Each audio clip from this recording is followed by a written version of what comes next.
Bonjour et bienvenue pour cette nouvelle interview de Yucascopy TV. Je suis Jessica Walker. Les taux de croissance des États-Unis et de la zone euro semblent coïncider.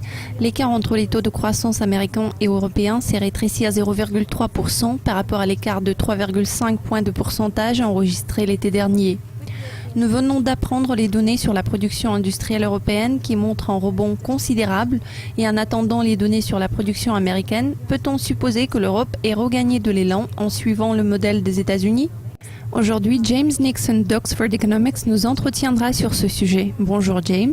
Les données de la production industrielle européenne se sont révélées beaucoup plus optimistes qu'anticipées et ont démontré une croissance très solide au mois le mois à la marque d'1,1 après le résultat précédent de moins 0,3. Les analystes s'attendaient à un rebond vu l'amélioration de la situation en France et la reprise enregistrée dans la production industrielle allemande, espagnole et italienne. Ces données redonnent de l'optimisme quant aux perspectives de l'Europe. Peut-on supposer que ce soit la fin du ralentissement économique de la zone euro ? Je crois que cette fois-ci, on peut dire oui. Les résultats encourageants que nous voyons sont le reflet des prix bas du pétrole et de la dépréciation continue de l'euro qui ont joué leur rôle positif dans cette histoire. Si nous prenons la performance générale dans le premier trimestre, il semble que même le PIB s'est révélé assez solide.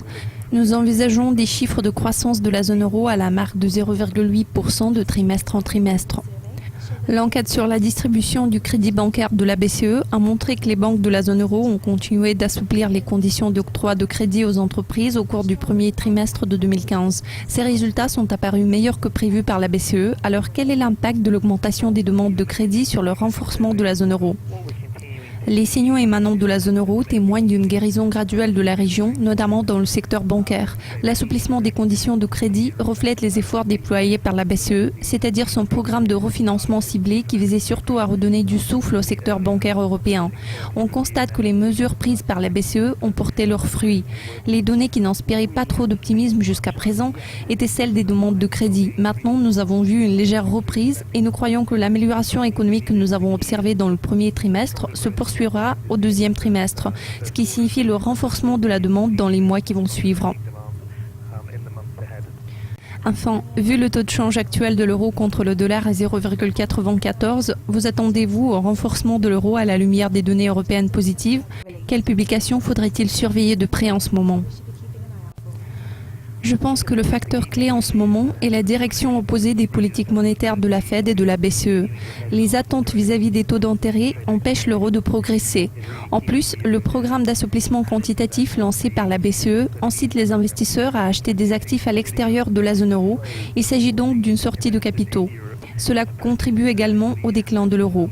Nous trouvons que la récente appréciation du dollar commence à entrer en conflit avec la croissance réelle aux États-Unis, ce qui finira par refroidir les attentes de la hausse des taux par la Fed et ça pourra donc arriver plus tard cette année.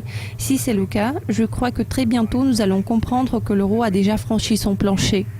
Dans le contexte actuel, nous mettons en doute la possibilité de la parité.